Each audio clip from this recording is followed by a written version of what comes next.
This is not awesome speaking, this is OYO मेरे है। तो माहौल कुछ ऐसा बन गया है कि मेरे दोस्त ने उसामा भाई, उनका एक मैसेज आया कि यार एक्सपो सेंटर चलते हैं, वहाँ किसी चीज़ की एक्सपो लगी है।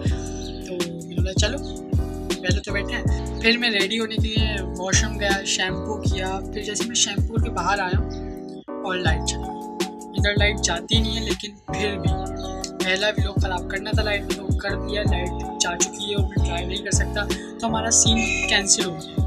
तो हम घर में बैठने वाले और अब घर में कुछ था नहीं, लाइट गई हुई है, लैपटॉप यूज़ नहीं कर सकते, वाईफाई बंद है। तो मैंने सोचा वीडियो बना लेते हैं। मैं तो रूम में आ गया हूँ, बहुत वेट कर लिया, आधा घंटा वेट करा है मैंने लाइट का, और लाइट नहीं आ रही है। और अब मैं यहाँ पढ़ के सो जाऊँगा, ठीक है।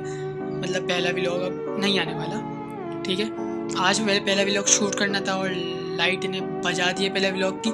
कोई गल नहीं, सून पहला व्लॉग लाजमी आएगा और गलतियाँ होंगी उसमें, लाजमी सी बात है, फर्स्ट टाइम है, बहुत गलतियाँ होने वाली हैं। तो मुझे तुम लोग कमेंट में बता देना भाई क्या क्या गलती है, अगर देखो तो मुझे पता है व्यूज़ नहीं आने वाले पहले। खैर, तो मिलते हैं फिर पहले व्लॉग में, तो टाटा बाय बाय।